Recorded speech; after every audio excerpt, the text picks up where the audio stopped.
Dear kindergartners, well, this is it, my last letter to you about seasons and weather. We've learned a lot, but I have one last thing to teach you. I'm going to tell you some things that will help you know what kind of weather is on the way. Have you ever heard anyone complaining about the weatherman or the weatherwoman? Sometimes people blame the weatherman for bad weather, especially when their plans are spoiled by the rain. But the weatherman doesn't control the weather. He just tries to predict or make his best guess what the weather is going to be like later in the day, tomorrow, or next week. Sometimes he is right, sometimes he is wrong. The study of weather and making weather predictions is called meteorology. And the person who does this is called a meteorologist.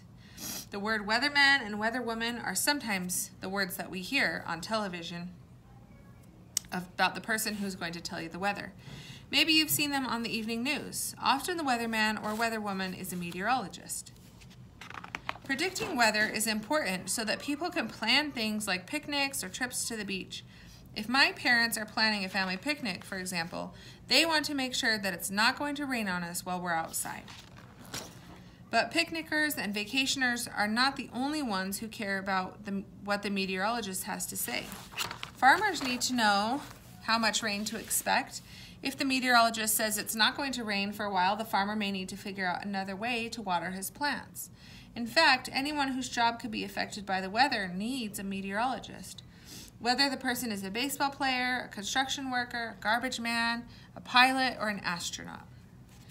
One way meteorologists predict the weather will be what the weather will be like in the future is by studying weather patterns and temperatures from the past. When you watch a weather report, the weather person will tell you what the high temperature and what the low temperature will be for that day. Higher temperatures usually come in the daytime and lower temperatures usually come at night. However, the weather person can also tell if the temperature on a particular day are normal for that time of the year by checking the weather record. The weather record is kind of like a weather diary. It lists what the weather was like on the day in previous years. Besides looking at weather records, what else do meteorologists use to predict the weather? How do they know what's going to happen? In fact, predicting weather is quite complicated. And even with all of the amazing computers and equipment that we have nowadays, the weather person is still sometimes wrong. However, meteorologists' predictions are also correct a lot of time. This is thanks in part to satellites like the one in the picture. Satellites are objects launched into space that contain cameras, radios, and antennas, but no people. Once in space, the satellites travel around the Earth. The satellite cameras take pictures and beam them down to the meteorologists. Using the photos, meteorologists can see the storms as they develop and predict whether the skies will be clear or cloudy. Of course, you don't always have to be a meteorologist to tell what the weather is going to be like, especially if dark clouds like this roll over your town.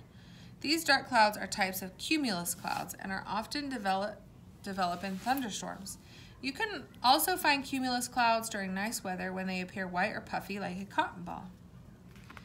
These are cirrus clouds. They are thin and wispy clouds that float way up high in the sky. Usually cirrus clouds mean the weather is going to be clear and pleasant. Stratus clouds are the third type of clouds, and they float fairly low to the ground.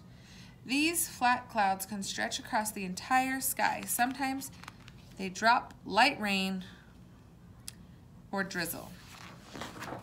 The most important part of the meteorologist's job is to help save lives by warning people when severe weather is on the way. Look at this picture. It was taken just a few months ago when a hurricane was heading toward land.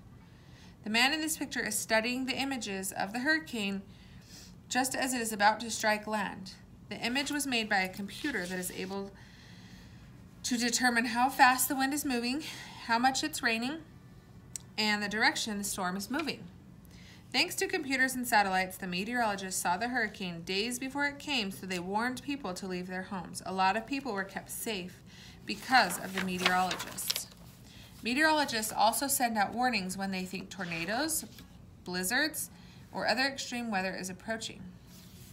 This helps people stay prepared during whatever challenges the weather may throw their way.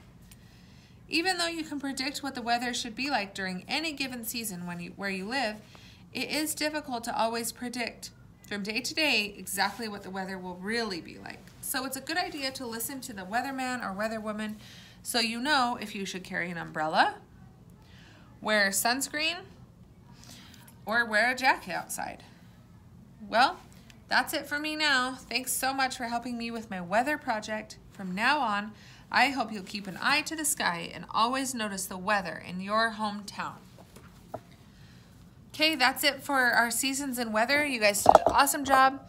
We learned about the 4 seasons. We learned about different types of weather and how to stay safe during severe weather, okay? So our next unit is going to be called stories. So we're going to be reading all sorts of different kinds of stories. It's a super fun one because there's just so many different types of stories that we're going to read. So that's that. I'll talk to you guys soon.